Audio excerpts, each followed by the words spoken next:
రేపటి నుండి assembly budget సమావేశాలు ప్రారంభం కానున్నాయి. ఉభయ సభలను ఉద్దేశించి గవర్నర్ తమిళిసై సౌందరరాజన్ ప్రసంగిస్తారు. ప్రభుత్వం ప్రతిపక్ష పార్టీల మాటల యుద్ధంతో ఈసారి సమావేశాలు హాట్ గా జరగనున్నాయి. ఇదే అంశానికి సంబంధించి మా కరెస్పాండెంట్ రాంబాబు మరింత సమాచారాన్ని అందిస్తారు. రేపటి నుండి అసెంబ్లీ సమావేశాలు ప్రారంభం కాబోతున్నాయి. రేపు 11:30కు ఉభయ సభలను ఉద్దేశించి గవర్నర్ తమిళిసై ప్రసంగం చేయబోతా ఉన్నారు. ఇటు శాసనమండలి సభ్యులు అదేవిధంగా అసెంబ్లీ సభ్యులను ఉద్దేశించి అయితే ప్రసంగిస్తారు. అదేవిధంగా రాష్ట్రానికి సంబంధించినటువంటి ప్రభుత్వం తీసుకున్నటువంటి నిర్ణయాలు 6 గ్యారెంటీలకు సంబంధించినటువంటి అంశం పైన కూడా గవర్నర్ మాట్లాడేటువంటి అవకాశం ఉంది.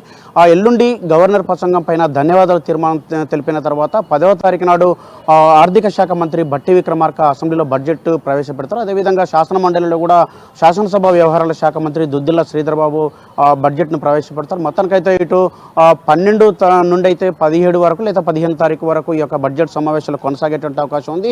ఈ బడ్జెట్ను ప్రవేశపెట్టిన తర్వాత బీఎస్సీలో దీనిపైన నిర్ణయం తీసుకున్నటువంటి అవకాశం ఉంది. మొత్తానికైతే ఇటు రాష్ట్రంలో ఒకవైపు కేఆర్ఎంబీకి సంబంధించినటువంటి మంటలు చెలరేగుతున్నాయి. మరొక వైపు ఇటు గత రాష్ట్ర ప్రభుత్వం చేసినటువంటి అవినీతికి సంబంధించినటువంటి దానిపైన కాంగ్రెస్ అయితే తీవ్రంగా ఆరోపణలు చేస్తూ ఉంది, సభలో ప్రశ్నించాలనుకుంటా ఉంది. మరొక వైపు ఇటు కేఆర్ఎంబీకి సంబంధించి లేకపోతే నీటి రంగానికి సంబంధించినటువంటి అంశాలపైన కూడా శ్వేతపత్రం విడుదల చేయాలని చెప్పి రాష్ట్ర ప్రభుత్వం భావిస్తూ ఉంది. గత ప్రభుత్వం చేసినటువంటి అవినీతిని తప్పిదాలను కూడా సభలో ప్రశ్నించాలని చెప్పేసి అయితే సభ్యులందరికీ కూడా ఆదేశాలు జారీ చేయడం జరిగింది. దీంతో ఇటు కేఆర్ఎంబీకి సంబంధించి ముఖ్యంగా కృష్ణా రివర్ బేసిన్ సంబంధించినటువంటి ఇటు ఎమ్మెల్యేలందరూ కూడా దీనికి సంబంధించినటువంటి సభలో మాట్లాడేందుకైతే సిద్ధంగా ఉన్నారు. వాళ్ళందరూ కూడా ఇటు గత బీఆర్ఎస్ సర్కార్ చేసినటువంటి తప్పిదాల వల్ల ఇటు మహబూబ్నగర్, రంగారెడ్డి, నల్లగొండ జిల్లాలకు సంబంధించి ఖమ్మం జిల్లాలకు సంబంధించినటువంటి నీళ్లు కూడా ఒక చుక్క కూడా వచ్చేటువంటి పరిస్థితి లేకుండా చేసింది. కొత్తగా ఒక ప్రాజెక్టు కూడా ఏర్పాటు చేయలేదని చెప్పేసి వాళ్ళు భావిస్తున్నారు. ఈ నేపథ్యంలో ఈ యొక్క అసెంబ్లీ సమావేశంలో ఇటు కేఆర్ఎంబీకి సంబంధించినటువంటి పెద్ద ఎత్తున డిస్కస్ అయితే జరిగేటువంటి అవకాశం ఉంది. మరొక వైపు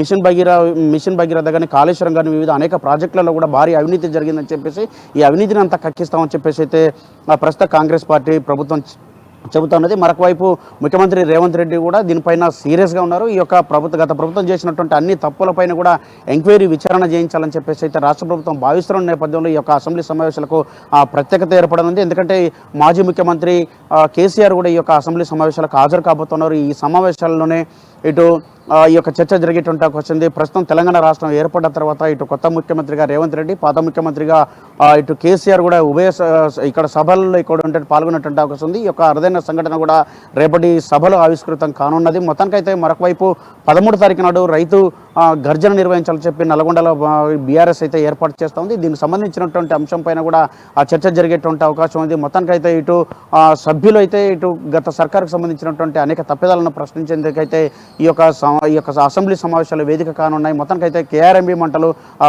గత ప్రభుత్వం చేసినటువంటి అవినీతి పైన అయితే ఈ అసెంబ్లీలో చర్చకు వచ్చేటువంటి అవకాశం ఉంది. మొత్తానికైతే ఈ యొక్క అసెంబ్లీ సమావేశాలు అయితే రేపటి నుండి ప్రారంభమై మరి 17 తారీఖు వరకు ముగించేటువంటి అవకాశం అయితే కనబడతా ఉన్నది.